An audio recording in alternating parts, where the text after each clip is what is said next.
सो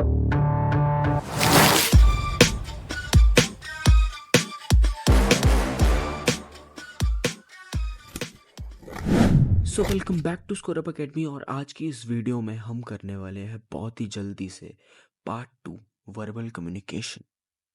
पिछली वीडियो में मैंने तुम्हें पार्ट 1 करा दिया था जो था मेथड ऑफ कम्युनिकेशन एंड एक बेसिक ओवरव्यू दे दिया था। तो ये जो पार्ट 2 है ये कम्युनिकेशन स्किल्स हमारा यूनिट 1 जो है आईटी कोड 402 का उसका है। तो देखते हैं वर्बल कम्युनिकेशन में क्या है। तो बेसिकली वर्बल कम्युनिकेशन में हमें बताया गया है कि पहले तो वर्बल कम्युनिकेशन क्या है। Verbal communication includes sounds, words, language and speech. अब भाई तुम बोलोगे तो भाई जब हमने लैंग्वेज भी कर ली, स्पीच भी कर लिया, ये सब कर लिया, तो उसमें वो कहाँ आया, I mean non verbal communication कहाँ गई। तो भाई देखो, नॉन वर्बल कम्युनिकेशन कैसे रहेगी तुम्हारी, जेस्टर से, फेशियल एक्सप्रेशंस, वो हम बाद में बात करते हैं, इसमें चलो वर्बल पे ध्यान देते हैं। तो टाइप्स ऑफ वर्बल कम्युनिकेशन क्या है हमारे पास। Interpersonal communication. इंटरपर्सनल कम्युनिकेशन मतलब दो इंडिविजुअल्स के बीच की कन्वर्सेशन, जैसे तुम और तुम्हारा दोस्त बात कर रहे हैं, वही पार्ट 1 वाली example. Written communication, the this form of communication involves writing words, मतलब तुम लेटर लिख रहे हो या तुम अपने दोस्त से चैट कर रहे हो, ये वो आ गए। Small group communication, this type of communication takes place when there are more than 2 people involve. मतलब भाई तुम्हारा फ्रेंड्स का ग्रुप है, थोड़ा सा तुम बात कर रहे हो, आराम से बातचीत चल रही है, अपना बोल के ही चल रही है, और साथ में बॉडी लैंग्वेज का भी यूज़ हो रहा है, तो ये एक पॉइंट बन। Public communication, this communication takes place when one individual addresses a large gathering. भाई इसका एग्जांपल मैं देता हूँ तुम्हें, जब तुम किसी की स्पीच सुनने जा रहे हो तो वो बंदा पब्लिक कम्युनिकेशन कर रहा है। डेफिनेशंस क्लियर है, एक ओवरव्यू मिल गया चैप्टर का। देखो, अब बात आती है advantages and disadvantages of verbal communication. तो सबसे बड़ा जो एडवांटेज है वर्बल कम्युनिकेशन का वो है कि तुम काफ़ी जल्दी और काफ़ी इजीली बिना किसी ज़्यादा एफर्ट के कर सकते हो ये वर्बल कम्युनिकेशन।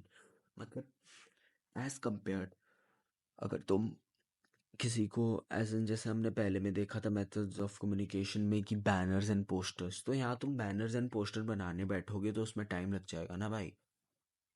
मतलब बहुत ही सिंपल सी बात है कि तुम जब बोल के बात कर रहे हो तो स्पॉन्टेनियस हो रही है, क्विकली हो रही है जो कम्युनिकेशन तुम्हारी। तो एक बार डेफिनेशन पढ़ लेते हैं। It is an easy mode of communication in which you can exchange ideas by saying what you want and get a quick response. Verbal communication also enables you to keep changing your interaction as per the person's response। वही बात आ गई जो last line थी, इसका मतलब है कि भाई अगर पर्सन मतलब नेगेटिवली रिस्पॉन्स कर रहा है तो तुम तुरंत उसके अकॉर्डिंग एडजस्ट कर सकते हो, लेकिन लेटर लिखने में ये तुम्हें काफ़ी ज़्यादा, या मतलब लेटर में और बैनर साइन बोर्ड्स वगैरह में ये चीज़ स्पॉन्टेनियस नहीं होगी। डिसएडवांटेज देख लेते हैं थोड़े से। Since verbal communication depends on written or spoken words, sometimes the meaning can be confusing and difficult to understand if the right words are not used।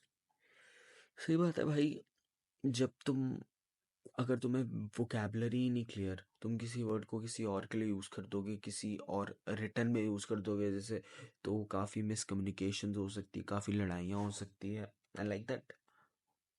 तो अब इसके आगे आ जाते हैं मास्टरिंग वर्बल कम्युनिकेशन में। सबसे पहले थिंक बिफोर यू स्पीक।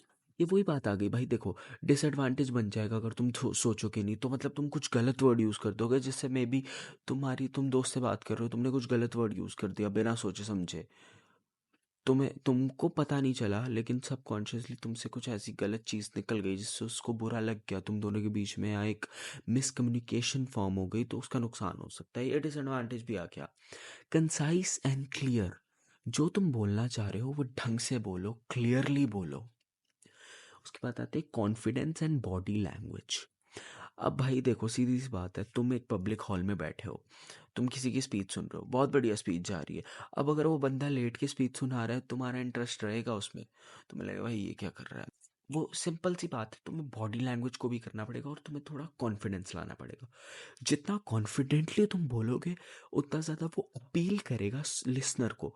तुम सेंडर हो, अब ये पार्ट 1 का रिकॉल हो जाएगा। तुम सेंडर हो, वो बात जो तुम ट्रांसमिट कर रहे हो वो लिसन कर रहा है, वो लिसनर है।